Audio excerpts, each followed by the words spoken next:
Selamat pagi, salam sejahtera. Terima kasih karena bersama dengan saya di Nazilin Unity Channel. Anwar cipta rekod lagi. Yang tak pernah dibuat oleh Mahathir, tak pernah dibuat oleh Muhyiddin, tak pernah dibuat oleh Najib, tak pernah juga dibuat oleh sesiapa. Akhirnya Anwar menang. Menang besar terhadap Muhyiddin dan juga Mahathir. Hari ini dilaporkan bahwa LHDN peroleh kutipan cukai tertinggi dalam sejarah bernilai RM 183,3 bilion. Ini membuktikan bahwa keseriusan Anwar Ibrahim mendapatkan hasil-hasil negara amat serius. Beliau bersungguh-sungguh untuk mendapatkan semua pendapatan yang ada dalam negara. Dan dengan adanya kelibat seperti Anwar Ibrahim yang menegaskan dan tegas dalam rasuah, salah guna kuasa dan penyelewengan, maka makin ramai yang berhati-hati, takut untuk buat kesalahan, takut untuk menyembunyikan harta, takut tak bayar cukai, akhirnya bayar cukai. Mungkin kalau dulu ada pandai disembunyikan, sekarang oleh kerana seriusnya kepimpinan negara ini, pentadbiran negara ini untuk mendapatkan semula hasil itu, maka mereka mula bayar. Itu sebab LHDN berjaya buat kutipan cukai tertinggi dalam sejarah, yaitu 183,3 bilion. Tak pernah dibuat lagi. Mahathir yang hebat dulu pun tak pernah buat sejarah seperti ini. Anwar belum sampai 2 tahun menjadi Perdana Menteri sudah cipta rekod sejarah tertinggi seperti ini. Jadi kalau Anda cakap lagi tiada usaha untuk sebagainya, itu adalah satu pembohongan yang ketara. Lembaga Hasil Dalam Negeri LHDN merekodkan kutipan cukai sebanyak RM 183,3 bilion pada tahun 2023, jumlah kutipan cukai tertinggi dalam sejarah. Ketua Pegawai Eksekutif LHDN Datuk Dr. Abu Tarif Jamaluddin berkata, peningkatan RM 7,8 bilion atau 4,49% berbanding tahun sebelumnya. Abu Tarif berkongsi data tersebut dalam sesi libat urus LHDN bersama media pada Jumaat. Sasaran kutipan LHDN pada tahun 2024 ditetapkan pada RM 197 bilion yang mewakili pertumbuhan 7,47% daripada jumlah yang dicapai tahun lalu. Berdasarkan laporan sebelum ini, kutipan cukai oleh LHDN pada tahun 2022 adalah sebanyak RM 175 bilion berbanding tahun sebelumnya RM 144 bilion. Menerusi program pendedahan sukarela khas SVDP 20.0, Abu Tarif berkata pihaknya menerima 64,748 kes pengisytiharan sukarela setakat 31 Januari 2024 berjumlah RM 573 juta perpuluhan 476 juta daripada pembayar cukai baharu dan sedia ada. SVDP 1.0 sebelum ini mengutip sebanyak RM 7,88 bilion cukai tambahan dan penalti antara November 2018 dan September 2019. Abu Tarif juga memberi jaminan bahawa tiada audit atau penyiasatan akan dijalankan ke atas pembayar cukai yang mengambil bahagian dalam tahun taksiran masa depan mereka. Program SVDP 20.0 bermula pada 6 Jun 2023 dan akan berakhir pada 31 Mei tahun ini, lapor Dagang News. Sekian dulu untuk kali ini. Jangan lupa tinggalkan komen Anda, tekan butang subscribe. Kita jumpa lagi. Bye-bye. Selamat pagi, salam sejahtera. Akhirnya, Ketua Pesuruhjaya SPRM tampil mengaku yang mengejutkan seluruh Malaysia. Hari ini disahkan bahawa Daim Zainuddin saman Ketua Pesuruhjaya SPRM. Inilah yang kita tunggu-tunggu sebenarnya.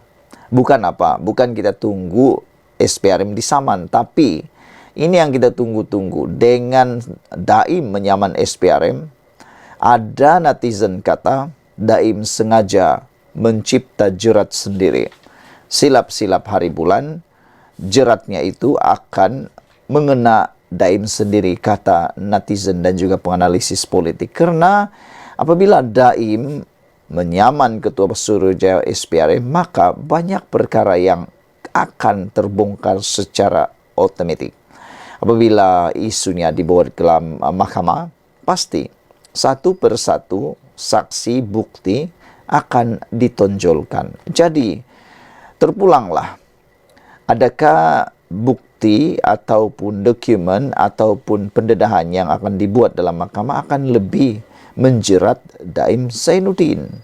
Saya rasa Ketua Pesuruhjaya SPRM tidak ada rasa takut langsung, tidak ada rasa gentar langsung apabila disaman oleh Daim Zainuddin. Dan adakah beliau sengaja mahu disaman pun kita tidak tahu. Ketua Pesuruhjaya SPRM Azam Baki mengesahkan dia menerima saman yang difailkan oleh bekas Menteri Keuangan Daim Zainuddin. Katanya, surat tuntutan saman oleh bekas Bendahari UMNO itu antara lain menyatakan mengenai tindakan SPRM yang didakwa tidak mengikut prosedur. Azam berkata demikian semasa hadir sebagai tetamu pada sesi dialog integriti sejauh mana ketelusan dinilai yang disiarkan stesen televisyen milik syarikat milik Kerajaan Sarawak malam tadi. Baru-baru ini saya kena saman oleh Tun Daim. Daim saman saya kerana padanya tindakan Ketua Pesuruhjaya itu adalah salah. Saya tak boleh dedahkan maklumat mengenai tindakan saman itu kerana kes itu sudah masuk mahkamah, katanya. Jumaat lalu Peguam Daim berkata, kenyataan dibuat pegawai tertinggi SPRM mengenai bekas Menteri Keuangan itu sebagai tidak wajar. Menurut Rajesh Nagarajan, kenyataan Azam sebagai bahawa SPRM mengesaki Daim mungkin mempunyai lebih banyak harta yang belum diisytiharkan kepada pihak berkuasa adalah sangat memudaratkan hak perlembagaan bekas Menteri Kanan itu untuk mendapat perbicaraan yang adil kerana kes mahkamahnya masih berjalan. Katanya, kenyataan itu secara konsisten menyiratkan atau menyatakan secara jelas bahawa Daim bersalah dan dengan jelas mengabaikan anggapan tidak bersalah yang menjadi asas pada sistem keadilan negara ini. Selain kenyataan secara langsung, terdapat juga kebocoran yang tidak berkesudahan melalui apa yang dinamakan sebagai sumber SPRM dan sebagainya, kata peguam itu.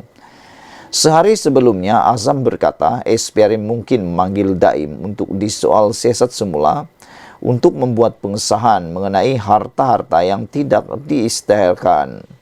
Azam bagaimanapun enggan mendedahkan lebih lanjut, tetapi sumber yang rapat dengan siasatan itu menyebut antara aset lain yang disiasat ialah hartanah, saham dan akaun bank di Malaysia dan di luar negara. Pegawai SPRM itu berkata pegawai penyiasat memerlukan lebih banyak masa, memandangkan Suruhanjaya itu memerlukan bantuan daripada agensi berkaitan di luar negara. Seminggu sebelum itu, Daim didakwa di Mahkamah Session Kuala Lumpur kena gagal mematuhi notis SPRM untuk mengisytiharkan hartanya. Ini meliputi 38 syarikat, 25 unit hartanah, 7 kenderaan mewah dan 2 akaun dana pelaburan. Dia membuat pengakuan tidak bersalah. Selain itu, SPRM berkata mereka juga meneruskan siasatan lain terhadap jutawan itu atas dakwaan rasuah dan pengubahan wang haram. Saudara-saudara sekalian, ada yang menulis supaya Daim cepat-cepat sehat, cepat-cepat kuat dan dapat menjalani perbicaraan saman ini dengan sebaik-baiknya. Dan ada juga yang menasihati Ketua Pesuruhjaya SPRM ini supaya tabah dan kuatkan hati, cekalkan hati untuk memerangi gejala rasuah yang ada di Malaysia. Sekian dulu untuk kali ini. Jangan lupa tinggalkan komen Anda, tekan butang subscribe. Bye-bye. Selamat pagi, salam sejahtera. Rupa-rupanya, wang derma 1MDB bernilai RM2.6 bilion Arab Saudi tidak dipulangkan. Rupanya masuk dalam akaun syarikat lain. Ini pendedahan paling luar biasa yang dinyatakan dalam mahkamah sekarang. Kes 1MDB bekas Perdana Menteri Datuk Seri Najib Razak masih berlangsung sehingga kini, dan terbaru, wang yang kononnya adalah derma dari Arab Saudi rupanya tidak dipulangkan kepada pendermanya. Sebaliknya, ia dimasukkan ke dalam akaun Tanuri Finance Corporation Tanuri dan bukan kepada akaun Arab Saudi. Ia atau isu kemasukan duit dalam syarikat itu dimaklumkan penguasa kanan Suruhanjaya Pencegahan Rasuah Malaysia, SPRM Nur Aida Arifin.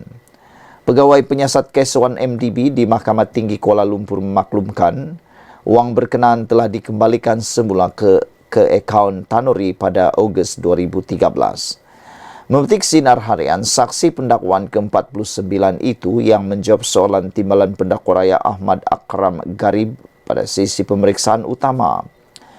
Beliau memaklumkan pada 2014, Najib telah menerima sejumlah wang yang dimasukkan ke dalam akaun M Private Banking miliknya daripada akaun syarikat Black Rose Commodities Global Limited dan juga Vista Equity International Partners.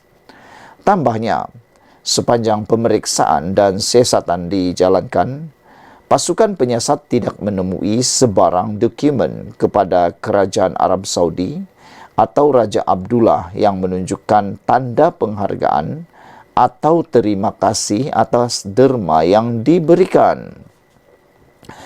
Perkara tersebut dimaklumkan di hadapan Hakim Mahkamah Tinggi Datuk Colin Lawrence Sikora. Selain dua akaun berkenaan, terdapat kemasukan wang daripada dua lagi akaun syarikat iaitu Tanuri dan Blackstone Real Estate.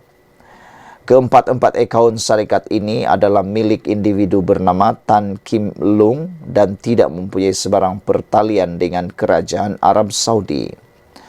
Menurut saksi itu juga, ada pada tahun 2011 hingga tahun 2014, wang yang diterima Najib juga bukanlah daripada Raja Abdullah atau Kerajaan Arab Saudi. Sebaliknya, ia berpunca daripada sumber dana 1MDB dan tiada sebarang dokumen atau keterangan yang boleh mengesahkan wang tersebut adalah wang derma.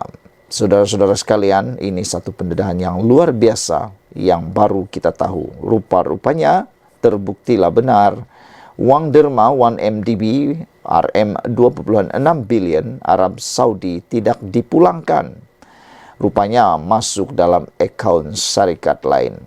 Tetapi yang paling menggemparkan kita ialah apabila kononnya sehingga kini dan terbaru wang yang kononnya adalah derma daripada Arab Saudi rupanya tidak dipulangkan kepada penderma. Sebaliknya dimasukkan ke dalam akaun Tanuri Finance Corporation dan bukan kepada akaun Arab Saudi.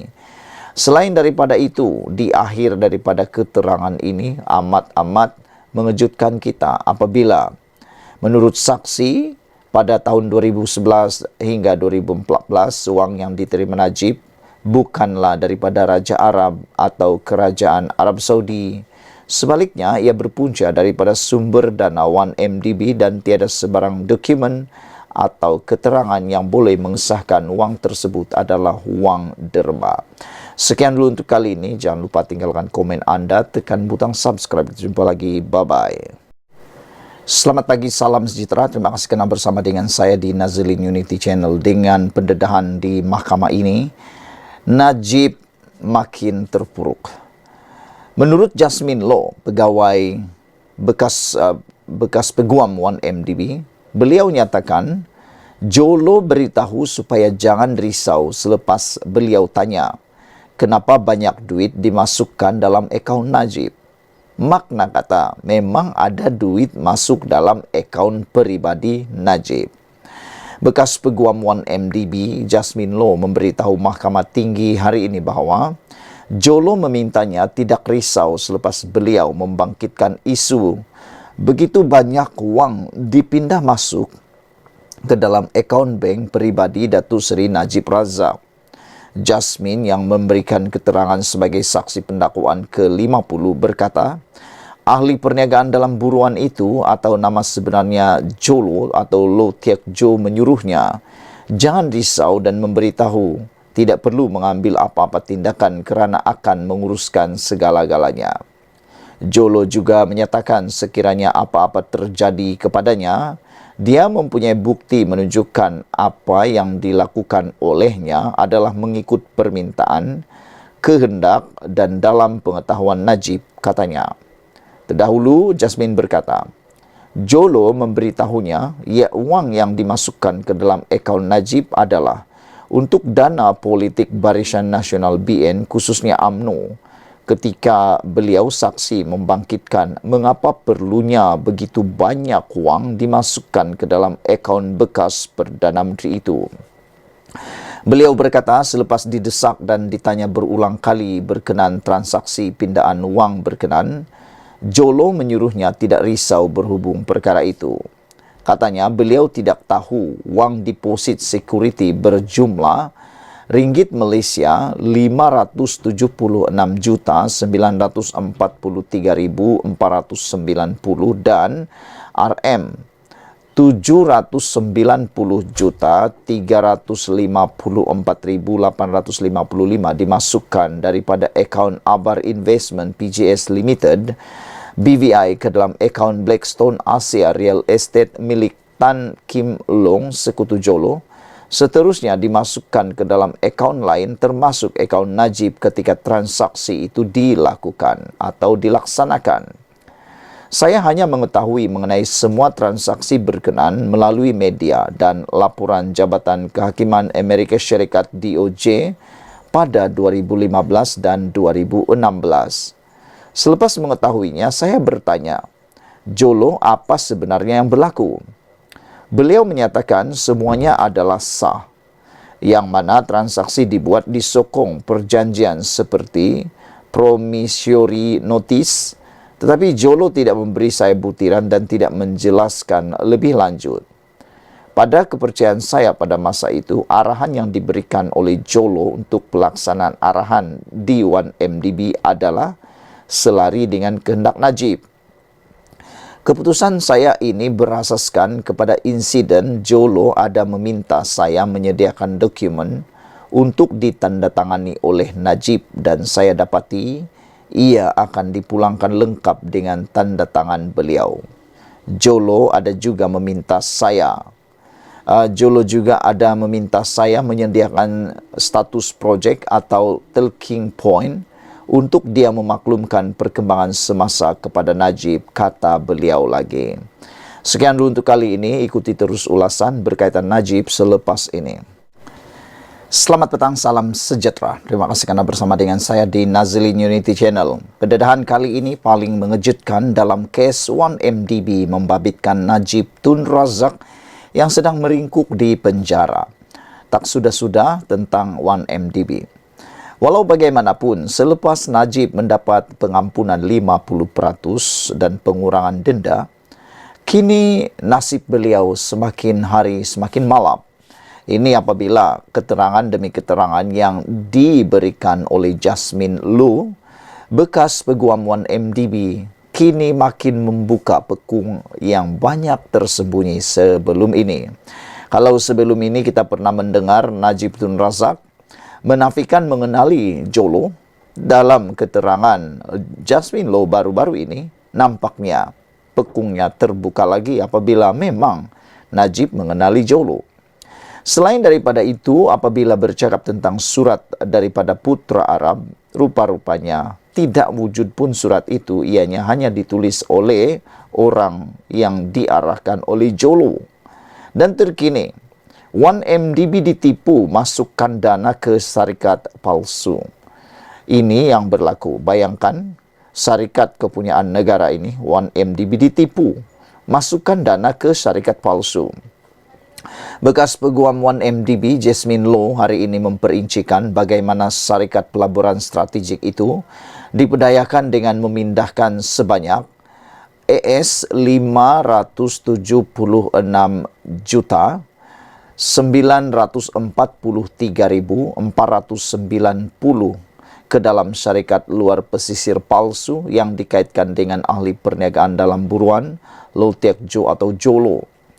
Jasmine yang memberikan keterangan sebagai saksi ke-50 pendakwaan berkata, 1MDB melalui syarikat anak syarikatnya 1MDB Energy Limited memeterai perjanjian usaha sama dengan Abar Investment PJS Abu Dhabi dan syarikat induknya International Petroleum Investment CEO PIC dalam sektor tenaga.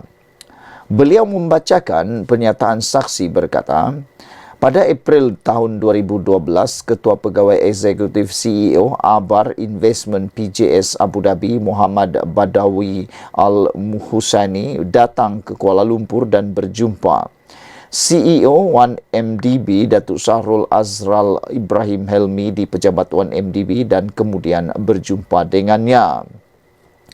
Jasmine berkata Muhammad Badwi memberitahunya bahawa beliau akan berjumpa Datuk Seri Najib Tun Razak sendiri bersama-sama Jolo dan memaklumkan segala perjanjian akan dibuat dengan 1MDB adalah menggunakan satu anak syarikat Abar Investment PJS Abu Dhabi iaitu Abar Investment PJS Limited.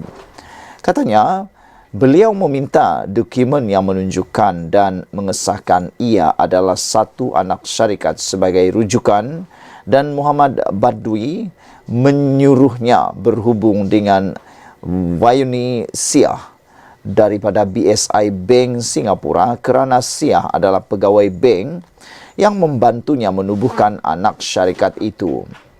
Saya menyemak dan mendapati dokumen berkaitan dengan Woni yang mengesahkan perkara itu. Jadi, perjanjian option agreement dan Collaboration Agreement for Credit Enhancement CAC yang saya sediakan adalah merujuk kepada ikatan perjanjian antara 1MDB Energy Limited dengan Abar Investment PJS Limited, katanya.